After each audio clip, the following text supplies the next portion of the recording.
working on it. Just like that, all lowercase. That one, I didn't like that one. Sorry, I should have done that.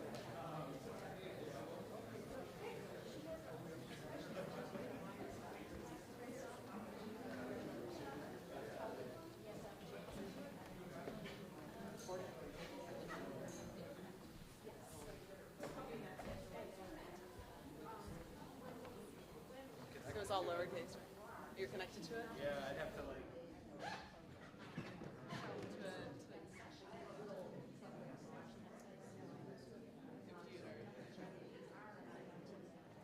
Unfortunately, we haven't had the opportunity. Yeah, I got it. I don't know.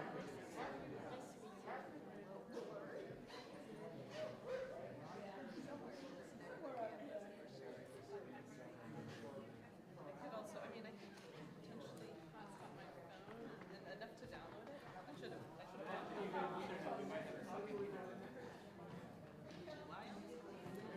Hey, Gilberto, do you have another Ethernet?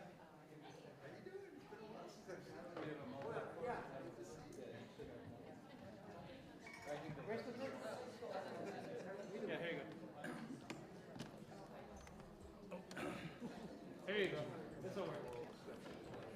Just come out from there.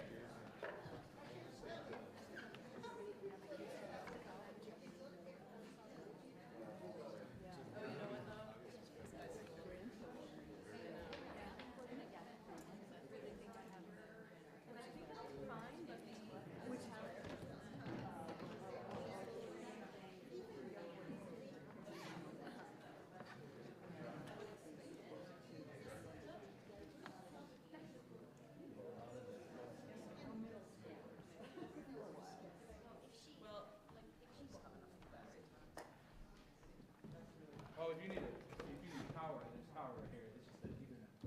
Oh, yeah. Okay. Oh, yeah, power is right there. Great. No, it's not. So I can plug the power strip in too. I can extend that too if that's not long enough. That's fine.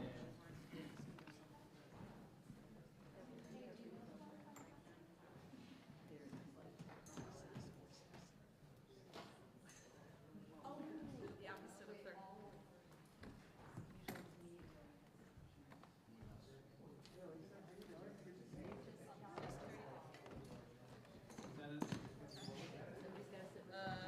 Yeah. It's a little tricky. It's good. I think it's working. I've never seen this little icon. But yeah, yeah, that's good. Well, sorry. It's definitely making that. That could be part of it.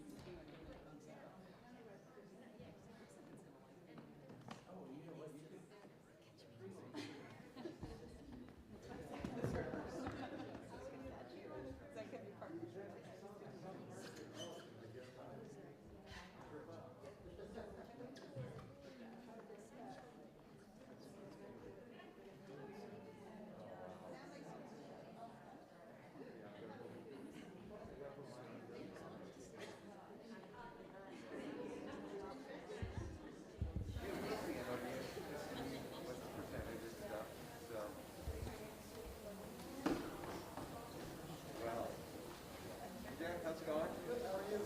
Congratulations. Okay, so I don't have a little clicker, but.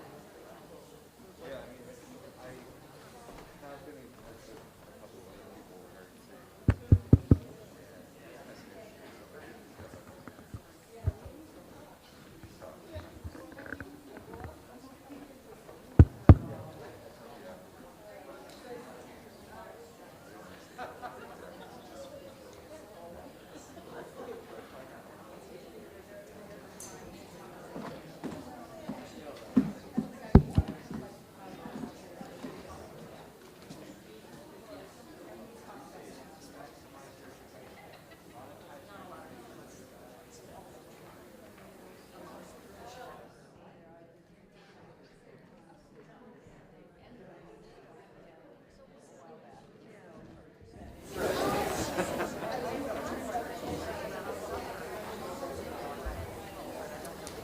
Do you know, can I just close this for a second? No, you probably want that. Yeah, Claire's the one to have. It's her computer. Yeah. So I don't want to screw anything up. that was me. So sorry. I guess we're not doing a presentation tonight. No, I'm sure that's yeah. Well, it's lovely to meet you. This must be an interesting process for you. If you didn't think you could stay there, you're successful.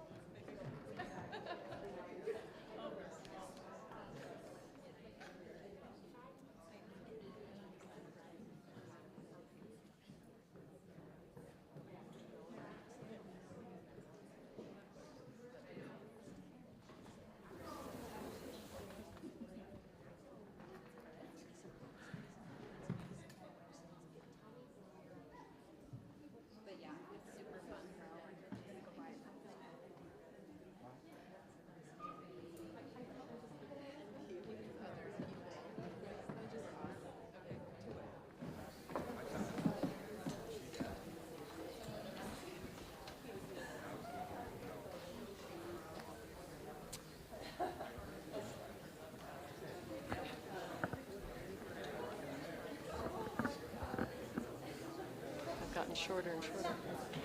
Good evening, everyone. I think we should try to get started. I'm going to let people find their seats.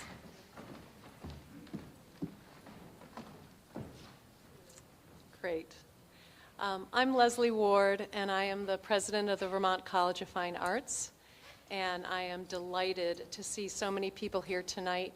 It is such an indication of how much we all care about this beautiful neighborhood and our Montpelier community. So thank you for taking the time out of your very busy schedules to be here. I want to start by thanking Orca Media for being here. They're going to be filming, and it allows people to be YouTubing in and listening for those who can't be here tonight. And I also want to thank, who else was I supposed to thank? You had one other person. Oh, well, of course. We are thrilled that Casey and her team are here, and we'll talk more about that as we move on through the evening. Of course, we want to talk, the purpose of this evening is to talk about the plans for the beautiful buildings that surround this building. But before we do that, I want to take just a little bit of your time. Whoops. Can you? Sure. Yeah. Maybe you should. We can probably even. Yeah, that's great. Yeah. I didn't want to do that. I wasn't sure. Great. I'd just like to take a little time to give some folks some accurate information about the college and our plans and why we're doing what we're doing. Some of you may be very well steeped in that, but I've had a lot of folks, and many of my staff have had a lot of folks come up to us over the last several months and express their sorrow that we're closing, ask us about relocating our faculty, and a lot of questions that indicate to us that there are a lot of people, for a whole host of good reasons, who don't really know who we are, what we're doing, and what our plans are. So I just thought we'd kind of start on a level playing field of knowledge. So let me start by saying that we are a low residency school. And what does that mean? We're a low residency art school for graduates. Low residency means that our students get paired up with a faculty mentor, create an individualized learning plan, and do most of their learning from their home communities. It's a beautiful model for adults who have busy lives. You can keep your job. Your children do not have to change schools. Your spouse or partner don't have to get a new job or have a long-distance relationship. And you can have all the support systems that stay in place that you need in terms of health care and other wonderful services. Our students are all over the country, and in some cases all over the world. And that is true for our faculty as well. This beautiful model that works can have a faculty mentor in Washington, in the state of Washington, working with a student in Tennessee, or a faculty mentor who lives in Los Angeles, working with a student who lives in Denmark. It is a beautiful model in that it really is geared towards the adult learner. So why did we have a campus at all, if all of this happens all over the world?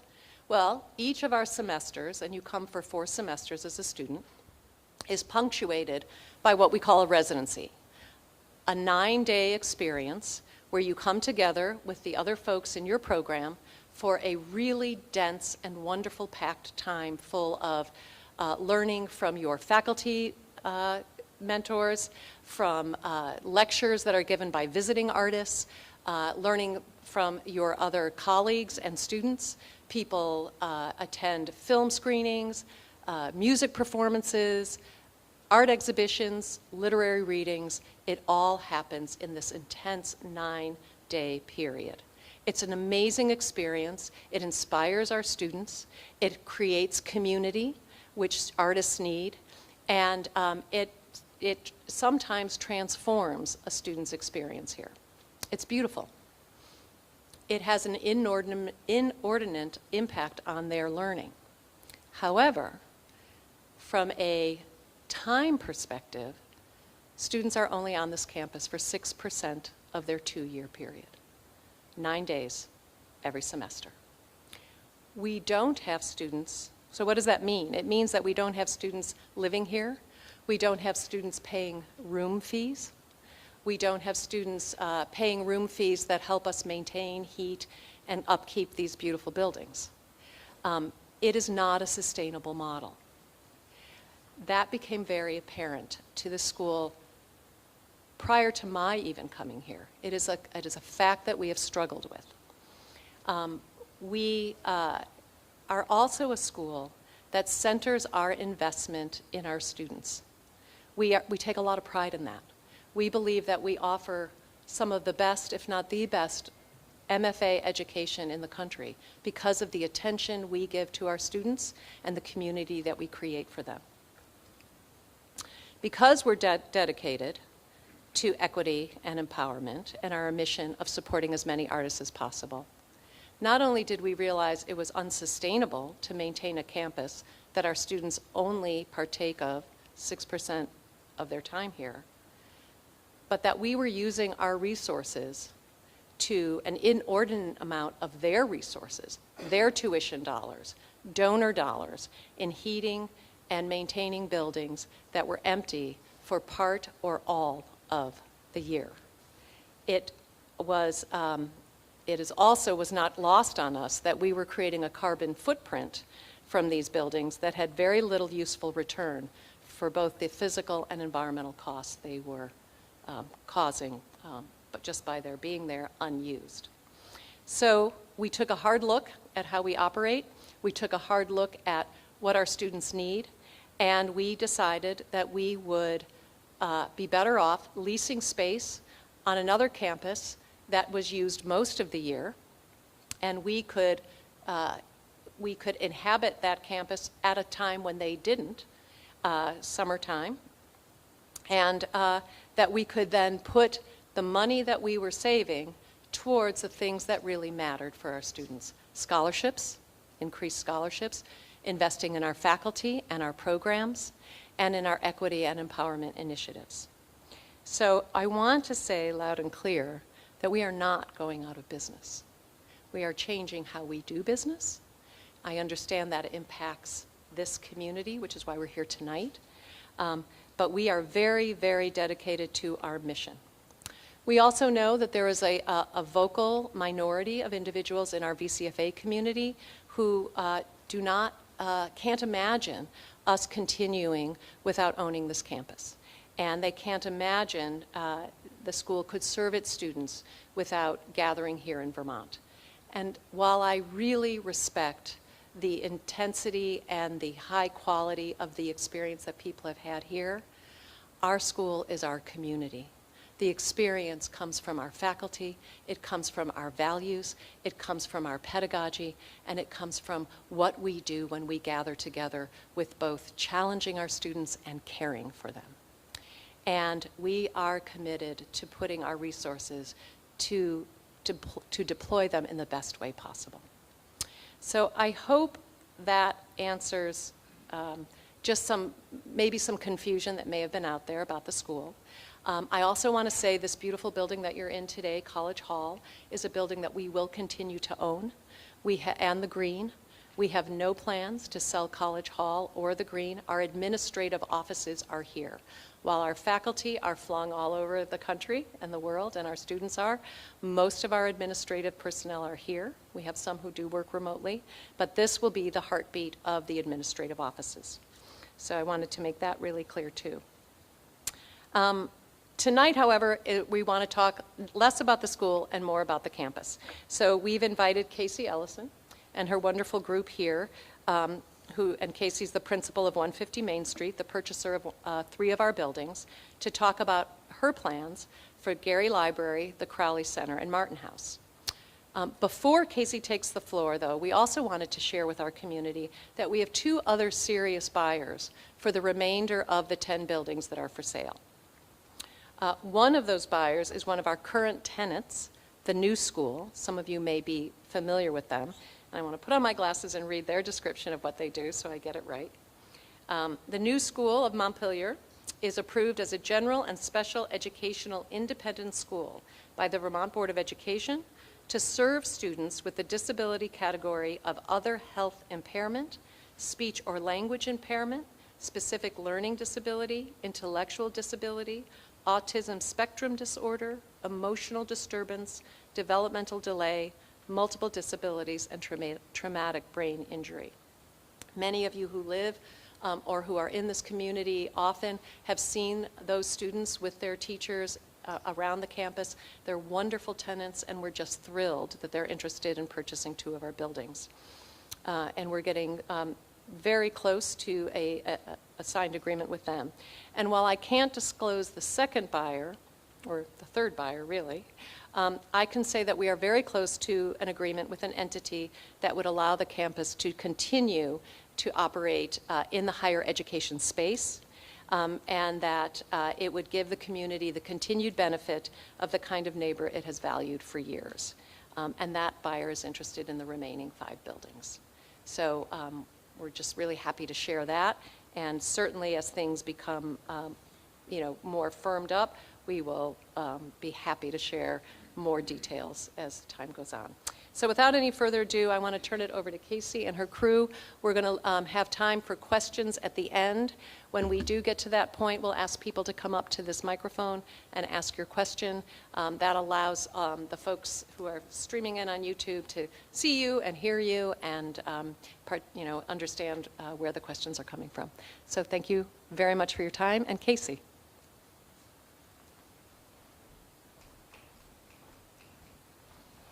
Hi, everybody. Hi. I'm Casey Ellison. I'm a naturopathic doctor, and I work with a lot of these folks around here in this room. And yeah, we're here today just to introduce some of the ideas that we have for these 3 buildings, Gary, Martin, and Crowley.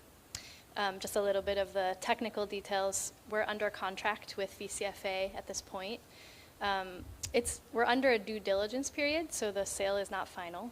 We have about 4 months to kind of go through, comb through all the details, make sure everything would work, and also have discussions like this, kind of check in with the community, see how everyone's feeling, and so we've been working together for quite a long time, a lot of us here, and everybody's going to have a chance to introduce themselves and what they do. But I just wanted to start it off by giving you an idea of kind of what we had in mind. So at this point in time, nothing we're talking about is final. We've started the process of a zoning application, but nothing's even been warned yet, so it's not approved at this point. The point of us doing that is just to see kind of where we stand, especially with Gary, because we have some ideas about Gary that we'll share with you, and we want to know whether that will work, whether that fits in with the community and what everybody wants and needs. But yeah, basically at this point, we are proposing and working toward having Martin and Crowley be healthcare space, basically. So we're looking at clinical space, a lot of different really cool integrative medicine practices that we all work with. And some of you may be familiar with the bathhouse plan. I don't know if anyone remembers that. See Joe nodding over there. So we had put together a pretty cool bathhouse idea for the area around Sabin's pasture, but the scale and the timing and all of that just really wasn't working at the moment. So we've kind of we've revisited that a little bit, and we're looking into potentially putting a little baby version of that bathhouse in one of the buildings over there. So healthcare space, a little baby bathhouse, and then as it says here, we're looking into creating like a creative arts space in Gary. So we're going to get into all that a little bit more in the slides that we have. But basically performing arts, music, venue, conference space, all kinds of like mixed creative use. And the idea is for the three buildings to kind of blend and work together and have a lot of really cool things going on and people in them. So I'll just say that I'm probably forgetting a million things right now, but we will get back to those things. We'll start with this, which is clinical space in those two buildings, Martin and Crowley. Like I said, I'm a naturopathic doctor. I've worked mostly in the past with women's health and then kind of moved into oncology. So that's kind of the work that I will be doing. And should we, that's some of us. I want to give everybody in this, I don't know which one, maybe we'll just keep it on this slide. And do you want to go first and introduce? Hi, everybody. So I'd be one of the people working in, it's Petra Rowan Rhines. I'm a deep tissue sports and injuries massage therapist. I incorporate Ayurveda, Chinese medicine, and I would be working within the clinic space. And so that would be in Crowley, and one of the hopes with Crowley is maybe that the baby bathhouse would be in that space. So there would be maybe potential for people to be doing sauna, steam, cold plunging, things like that, to do a little bit of a circuit maybe, to do that before and after sessions or for it to be a part of sessions. And so yeah, that would be my part.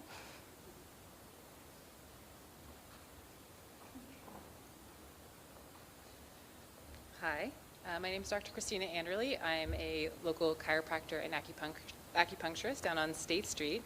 And I'm one of the practitioners bringing in a pretty stable and robust practice, and I'm Vital Life.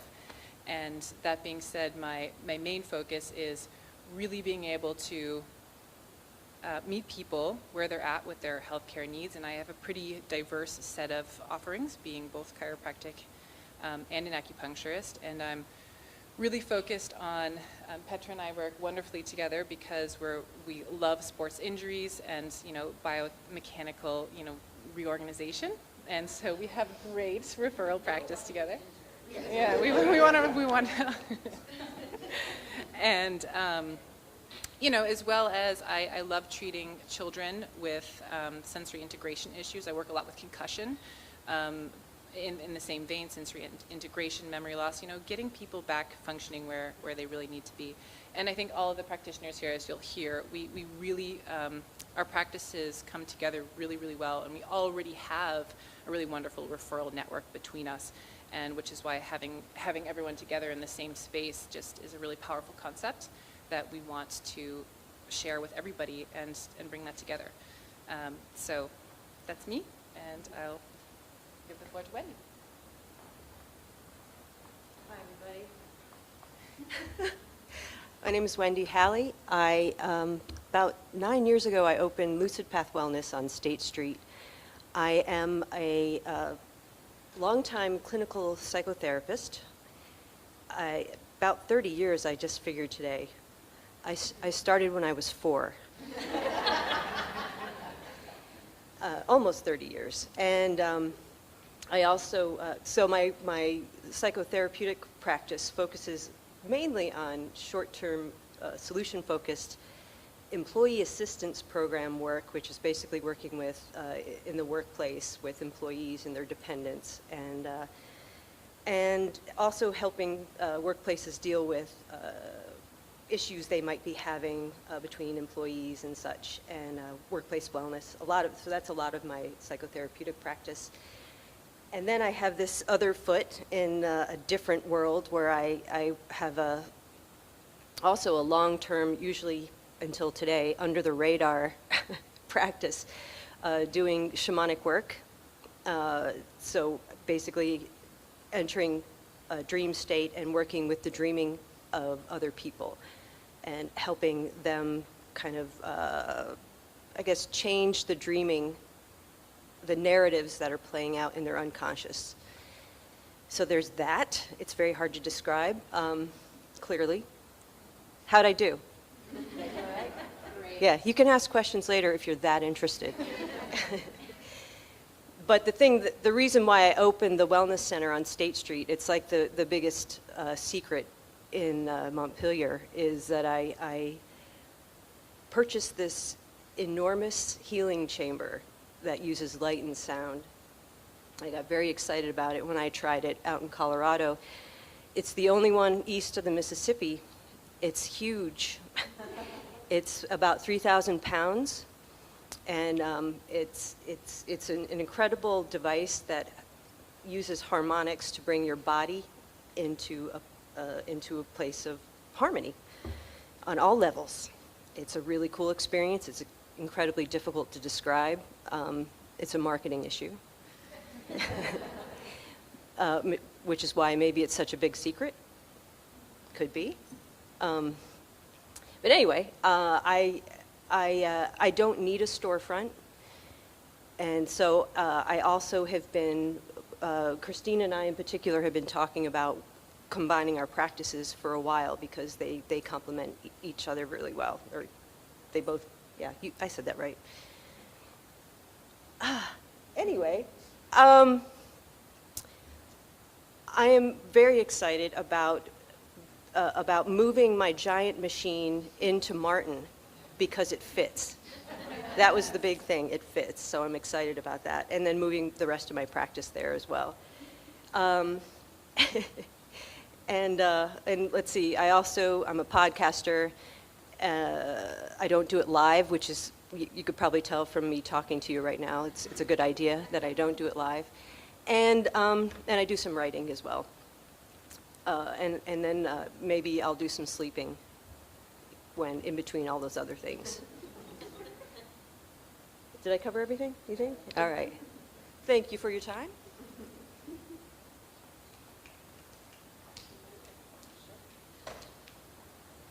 Hi, everybody. I'm Claire Wheeler, and I'm not one of the businesses represented here. But in my day job, I'm the Director of Inclusive Entrepreneurship at Mercy Connections. It's a community-based nonprofit in Burlington, and I teach business classes and self-employment to folks that have traditionally been locked out of access to entrepreneurship. So women, trans, non-binary, gender non-conforming people, people with disabilities and different abilities, new Americans, immigrants and refugees newly settling here in Vermont.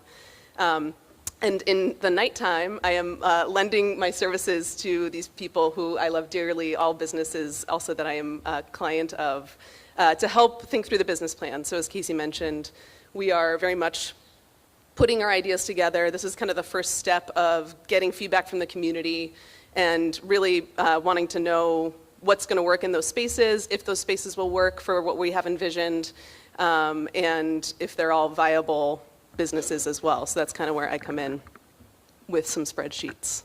So maybe I'll advance the rest of these slides. Does that sound okay? Cool. So just to kind of review, these are some people that you could just look at right here. But I got excited about the different colored circles, so that's why they're there. So I'm just gonna skip ahead to the simpler buildings. This is Crowley, and you'll recognize it as the newer building. And this is where we're talking about having practitioner space, clinic space, mostly in the upstairs rooms that you can see there on the top. And it's got a really beautiful entrance that you've probably seen folks gathering in, which would be reception. It would be where we'd have naturopathic remedies and different things for clients using the space. and then the small hydrotherapy center, aka the baby bathhouse in the basement, where there are already rooms available that would work really well for that. So as you can imagine, there's stuff to figure out there, engineering and cost related to that. But that's the plan for Crowley.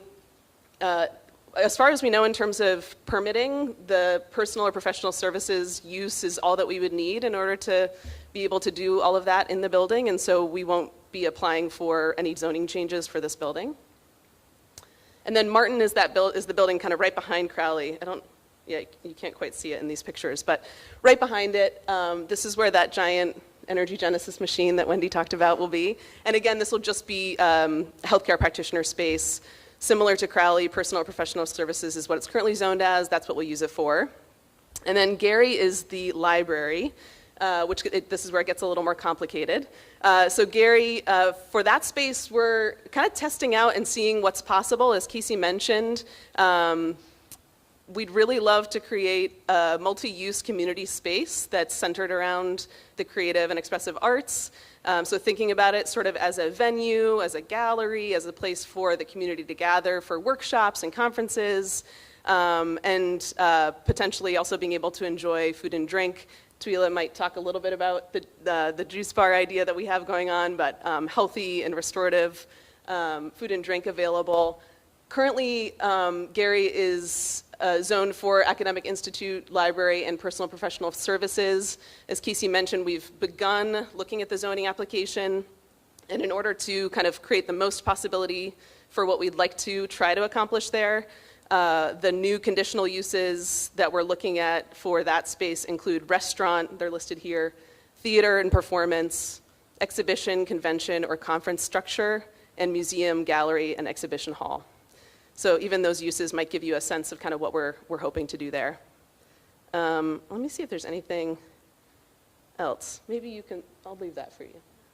Yeah, hop on in, Tweelertown. Hello, everyone. My name is Twila. Pleasure. I am very excited about the idea of potentially starting a juice bar in Gary. And we're still figuring out some models for that, whether it's going to be some sort of like, fresh press thing, or if it's going to be like, juices that are prepared earlier in the day and then they get, then you could just purchase and take to go.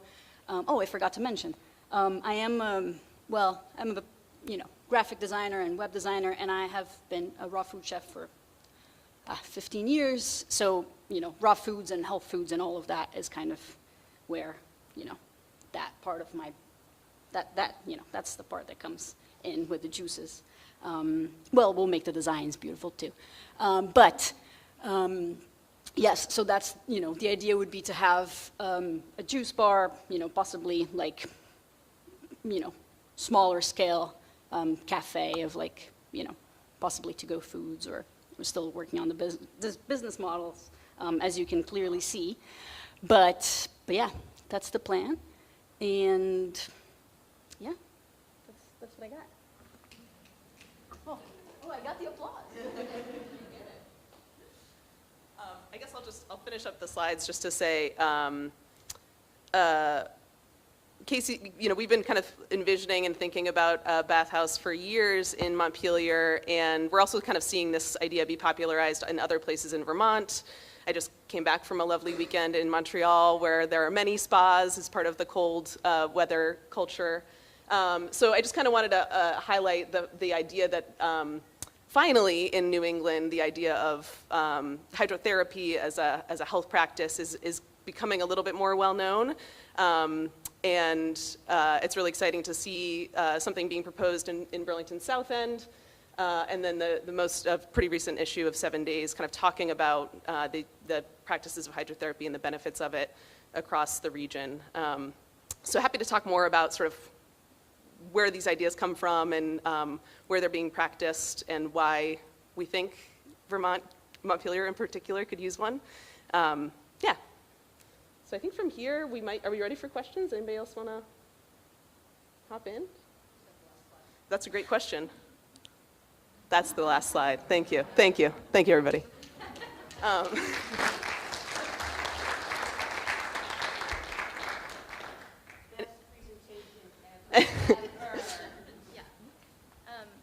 Like I said, I'm sure we're forgetting a lot of things, which hopefully everybody can jog our memories by asking questions. Yeah, we're really excited about all these things. I can talk all day about the bathhouse idea if anybody has questions about that. It's something that I've been studying and working with for most, like half of my life at this point. Petra too, and of course everybody else here has gotten roped in a bunch of different ways as well. So please ask any questions that you have and we'll do our best to answer them.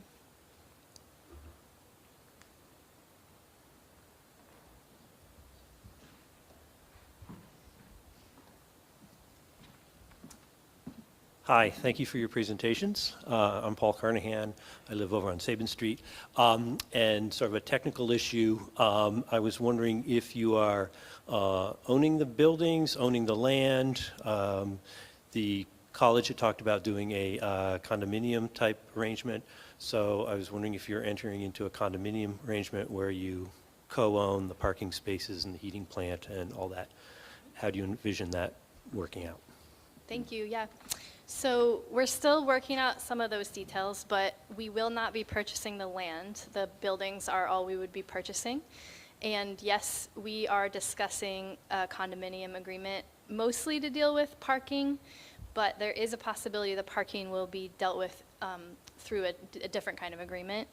But we do have some shared heating with the buildings being kind of linked. We're going to be kind of working on making that a little more autonomous and also kind of in agreement with VCFA at this point in time in terms of sharing that. So I think that was that all the question that you asked? Does that answer your question? Yeah. Yep.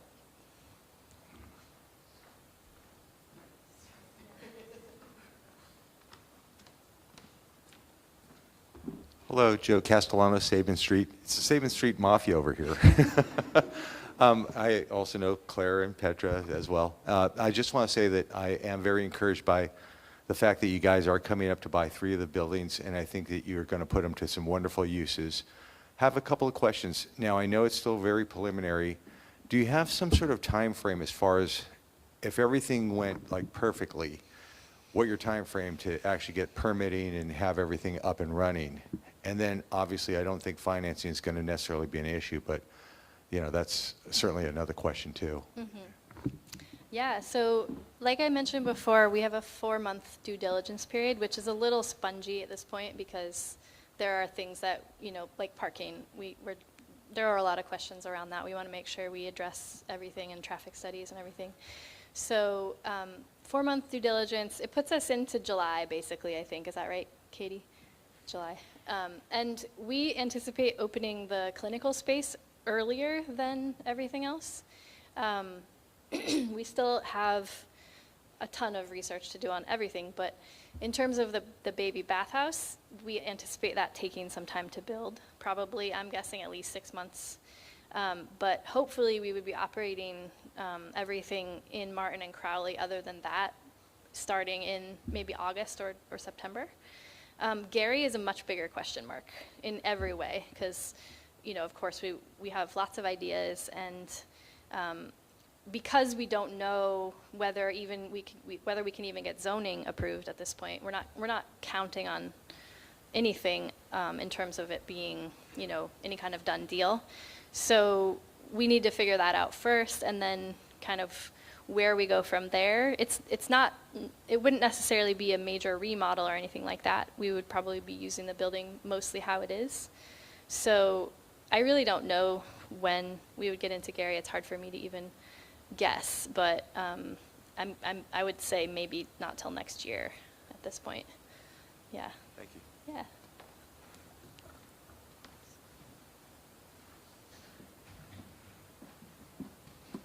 Hi, I'm Donna Ackerman.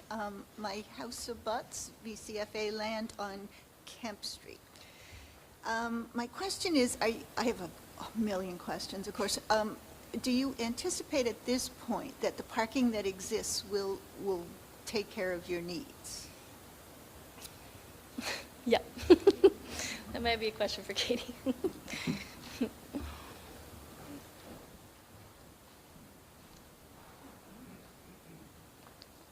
Hi. Katie. I do think that what we have right now will accommodate the needs of what we're planning for. And as people saw in the campus master plan that we submitted, there are areas where we would add parking if needed down the road. So I think the two most likely places might be a little more parking right along Ridge Street and then the old tennis courts. So we wouldn't need that right away just based on what these folks have planned, but given some of the other that Leslie referred to, if those items come to fruition eventually, and by eventually I mean probably 5 years from now, there might be some additional need, but right out of the gate, we're in really good shape. Okay, great. Could I ask one more question, please? And it's for you, Casey. How does this affect your plans for the use of the lower pasture? Please. At this point, we're just holding on to that land. We're really not sure what's going to happen there at this point. We're not actively seeking any other, we're not considering selling it or, developing it or anything at this point. Basically, the original bathhouse plan that was intended to go in that land, we're trying to create something that ended up being extremely expensive, as you can imagine. And, our whole model is one of accessibility. So that is something we're really still working on. How do we build something like that and then make it really accessible for people? So I'm hoping that at some point when we are able to expand the bathhouse, that we might end up still building something there. I won't say I'm hoping that. I am open to that possibility. And as you may also remember, there was some discussion of what we were calling phase 2. Originally, that we were interested in creating kind of a simple, beautiful, affordable housing, potentially like maybe some food space, some food incubator space. We talked about a lot of different ideas similar to this, throwing a lot of things around to see what would stick. So at this point, we're keeping it as open space.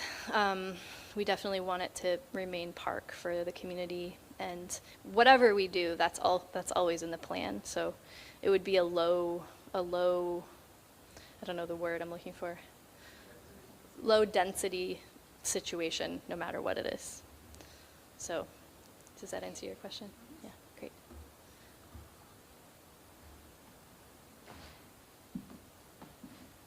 Hi, I'm Elisa Dworsky. I joined the property on First Avenue next to Dewey. And I want to say I am so delighted to meet you and that this meeting is happening. Because this, from my personal point of view, this gathering of neighbors and getting to know who the owners are, this is exactly what I was hoping for.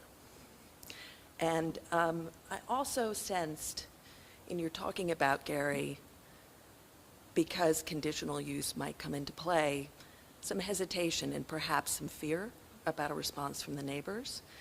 And I can only speak for myself, but to say, I'm a designer. I like seeing constructive reuse of buildings. Please don't be afraid of the neighbors. Just engage us in open, transparent conversation. I think I would like to see constructive reuse of the buildings. And I really appreciate the fact that you're taking this step to engage us today. And I guess if I had a question, it was, do you have any ideas about how ongoing engagement with the neighbors might take place in a way that we can support you whenever possible and encourage you, to be as creative as possible within what works for everyone, including the community. So if you have thoughts about, I would say, as often as you would be comfortable would be great for me. And, but, I don't know what you have in mind. So if you have thoughts about that, I'd love to know. Thank you. Yeah, we have some ideas, but we also have that same question. I should also say Petra and I live at 7 College Street, so we are slightly further down neighbors to the college as well. So it's nice to meet many of you. And for that reason and for the reason of wanting this to work for everybody, we're really excited to keep talking. So ideas would be, I think, hosting some kind of ongoing conversation, whether it's in person or on Zoom. I think we have contact information for many of you because we've been trying to start that conversation. So the first idea was just to make sure that we can be in touch as a result of tonight, and I think we brought a clipboard, an old-fashioned clipboard, to make sure we have everybody's email addresses. So the thought was we could at least make sure that we're in touch and begin the conversation of hearing what you all might need as neighbors, or we all might need as neighbors, and what kind of conversation is going to be helpful. Sharing updates as they come along, that sort of thing. So that's kind of as fully cooked as that idea is, but it's certainly a start, and I think we can co-create something that works for everybody. Thanks. So besides the clipboard, very old school, we'll also be launching a website soon where people can see updates and read about what's happening. And that's still cooking up, but it will be, up and available, and there'll be, all about websites. So ways for you to see what we're doing, ways for you to get in touch with us, all of those things available. Yeah. I'll mention too, as part of the kind of business planning for Gary, there's lots of folks in the community who I think have good ideas for use of that space and desires for use of that space, and so we'll also be beginning a process to engage folks who know a lot about running venues. Seeing Meg in the back there, hi Meg, in Montpelier, and what works and doesn't, and who have desires for what that space could become, just so we're kind of getting a lot of ideas, and again, coming up with something a little more specific and a little, catered to meet the needs of the community. So those might be the same processes, they might be slightly different, like keeping you stakeholders, neighbor stakeholders, as involved as possible around the procedures that are in the development, as well as sort of building the business plan for Gary is sort of its own. It also needs focused attention. So we hope to begin both of those processes as a jumping off point from tonight.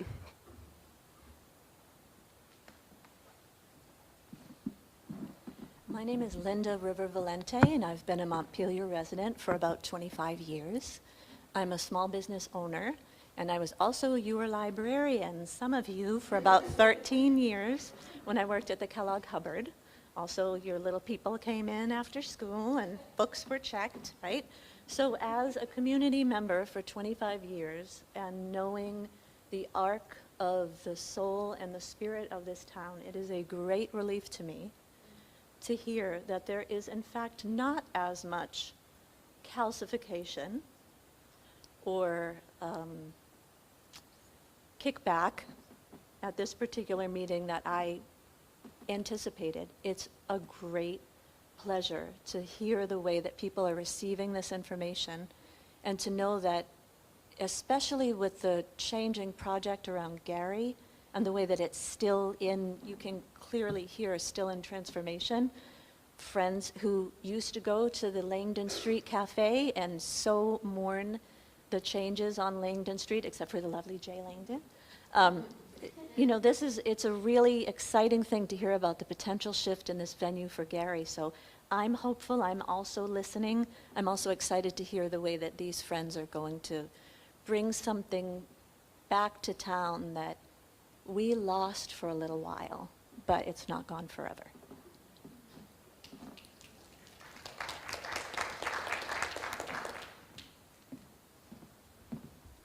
My name is Peter Kelman.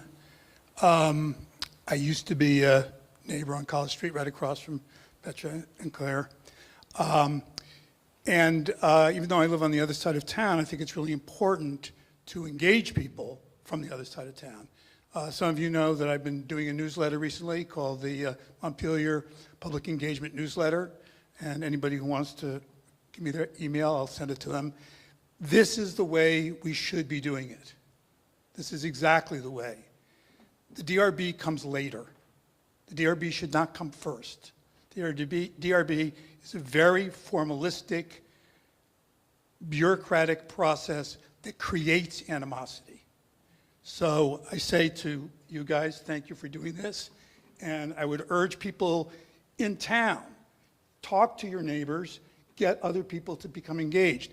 Now, I do have one caution. It's very hard putting up a website is not enough. It's very hard when everybody's got busy lives to engage them and to keep them involved. So I think you guys need to be thinking about building up a mailing list. Email is very powerful, okay? So I encourage you to do that. Don't depend on a website. All right, thank you.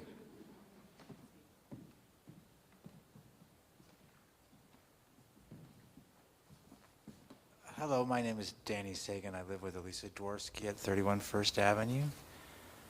I have a question about the hydrotherapy space, because I'm following the models of sort of appointment-based therapy and treatment that you're all describing, and I understand the model of a juice bar and maybe some social gathering around art. I get that. The hydrotherapy space, which I won't use the word bathhouse, because I prefer the word schwitz. But anyway, is this a public facility that's open so many hours of the week and we join as members, or we pay once we go? I mean, what is the concept there? Has that been discussed as part of the business plan? Okay. Okay. All right, thanks. Yeah, we've looked at some different models for it, and it's changed because the scale of the actual bathhouse, or what's the word you used? A schwitz, which means to sweat. Nice. Yes. So the scale has changed. So when we were looking at a bigger bathhouse hydrotherapy place, of course we were looking at memberships and all the different things, and having a clinic space there. And then with this smaller scale, we're just going to have to see what works, because it will be smaller. It'll be a smaller space, so maybe we'll have like membership and appointments where you get a certain time and you kind of work through like a circuit of things. So maybe, yeah, you'd start with a hot pool, maybe go into sauna, go into steam room, go into cold plunge. Maybe you do that 5 times. And so the idea would be that you would kind of do that until you felt as though you were good, and then there would be more people moving through. So that is, yeah, one model. Do you have any other ideas? So accessibility is really important to us. We really like the space to be accessible to as many people as possible. Like Petra said, it is a much smaller model, and hopefully it's just the beginning. But we are, there are many models of different bathhouses, schwitzes, all the things. So we've kind of outlined every one of them and gone back and forth and kind of created a combination of things. So we do need to see also zoning-wise what's going to work, because, for example, with personal and professional services, there's a requirement that there is a schedule followed in some way because of parking and making sure we don't have too much traffic flowing through. So there are creative ways to deal with that, like even if it's just like, oh, I'm coming in and do you have space for me to schedule right now? So we're looking at all the things, and we would welcome your feedback on that, because we do want to know what people are looking for. So let us know what you're thinking.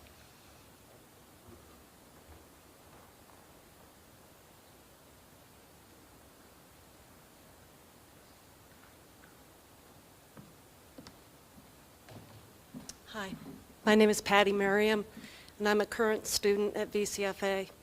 Thank you all for coming, and for the community. This is a lovely meeting, and I really appreciate hearing about what you're doing. It's exciting, and it's good work. But the very civility of this community that you have here with the neighbors is something that was denied the students of VCFA. This was hit at us in July at the residency with no warning.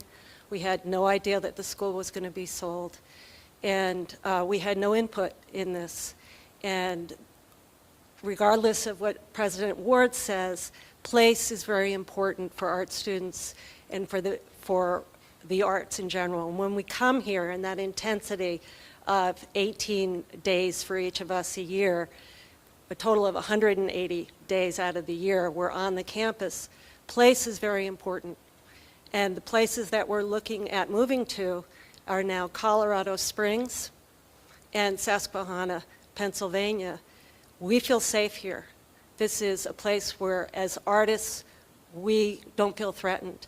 And given what's just happened in Colorado Springs at Club Q, and in general, the crime rate both there and in Susquehanna, we're really unhappy. We're really, really unhappy and afraid about the move. And why that's not on you guys, and I would love to see something like what you're talking about in Montpelier, but we would have appreciated this kind of a moment. None of the students, no staff, no alumni, alumnex were involved in this decision to move. And so I don't want to hold it against you, but I would love you to work with us. So we have a group called VCFA Stay. We have a website where we put up our concerns and the research that we've done, because we still haven't been given a plan from the administration. Nobody sat down with us and said, here are the buildings, we've done this analysis, this is how much it costs to restore them, maintain them. There was no plan. So you guys have had more time with our administration than our administration has given us students and the alumni. So I have a question for you. Gary Library is really dear to the alumnex and the students. It's an amazing place. We go there, you know, in the panic of a residency, that's the place we go. Why are you purchasing it if you don't have a really clear model? Because it's so valuable to sort of the history of the place and the connection. And so if you could answer that, and also talk about if there were other buildings other than these three that you considered, because the Crowley Center was built with donation money, over $1.8 million, I think. So people who thought they were donating in the legacy of Louise Crowley, who was a chair here, I believe, it doesn't hold well, right? They thought they were giving money towards the VCFA, and now it's being sold to a for-profit business. So these are concerns we have, and I would love further conversation with you folks to talk about that, and if you could just answer some of those questions, I'd appreciate it. Thank you. Well, I think some of that might be not ours to answer, but for our part, I would say that I think that it's important for us to be able to hold the grief of this moment kind of right next to the excitement that we're having for the potential for this space. It's a really complex thing, you know. I don't know, I can't speak for all of you, but for me, hearing that VCFA was leaving was also a very sad thing to hear. And that was what I had personally processed first before this came up as a potential for us. So I really hear what you have to say, and I wouldn't ride over that grief and the fact that, you know, this is all very conflated and complex. And I'm sure for a lot of people it's really sad. And, you know, we're entering into this potentially without, you know, we're not trying to skip that over. We're definitely here for that, to hold that and to have that dialogue and to feel it ourselves. So I appreciate you sharing the harder side of it. I think that I can't quite answer, I don't know how to answer your question about Crowley. That is a complicated thing, and that's not something that I had any awareness of personally. But I will say that Gary, we're not sure yet if we're purchasing it. We're interested in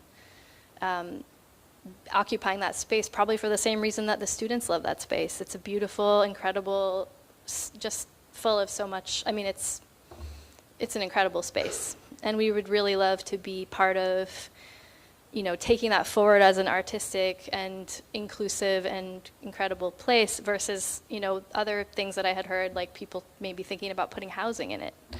It didn't seem like that would be something I would really personally want to see myself as a community member.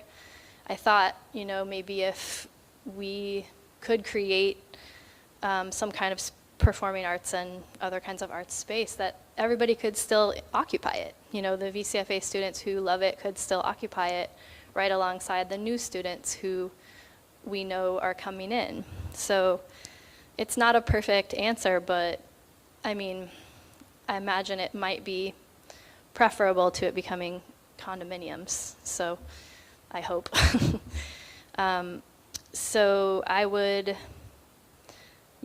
without just skating over that, I would hope that that does offer some degree of comfort, knowing that you could still be in the space that you love alongside of all the new people that might love it.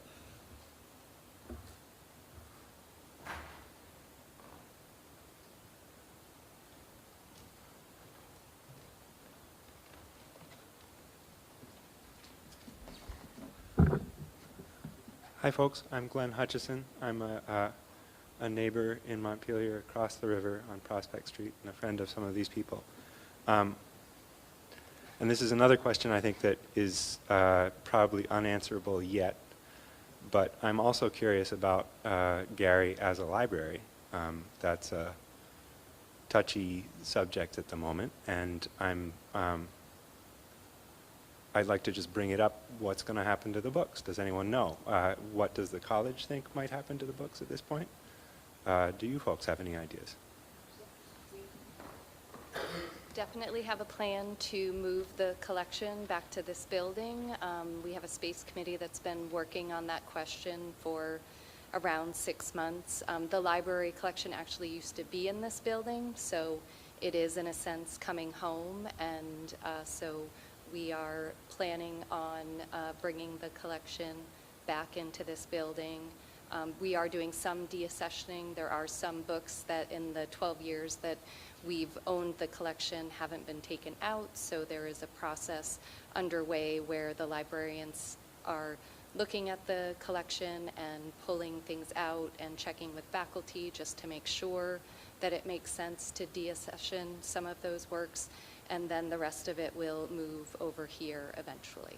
So I hope that does answer your question.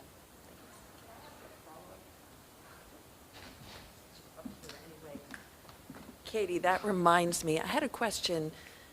With your staying with the administration in this building, from what I loosely understand, it tends to be the upper levels and that the lower levels had some classroom space. Will there be tenants or other people using this building as well as VCFA using those extra spaces, or will it just be VCFA administration in this building? So all staff have offices in this building Yes. with the exception of the library staff, but those folks will have Right. But spaces aren't there here. classrooms on the lower levels still, or am I There are mistaken? classrooms on this level, on the lower level. and So we'll how con- will those be used?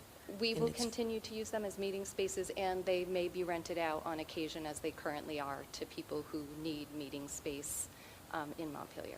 Okay, thank you.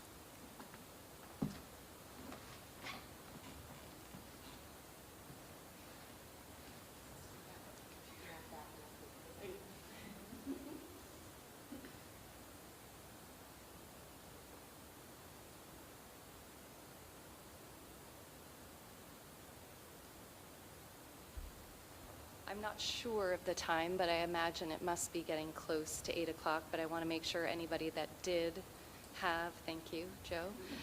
It is just after 8 o'clock. I want to make sure if anybody else had a question. It doesn't look like anybody is headed towards the mic. So again, I want to thank, as Leslie said in the beginning, all of you for coming out tonight. We really appreciate the time. We appreciate all of you folks to come to start to talk about what your vision is, and to Orca Media again to help us be able to provide access to folks who couldn't make it out tonight. And certainly we will be having follow-up conversations as folks want to hear. We want to engage this neighborhood, and as we have more information, we're really eager to share that with all of you. So thank you so much for coming tonight.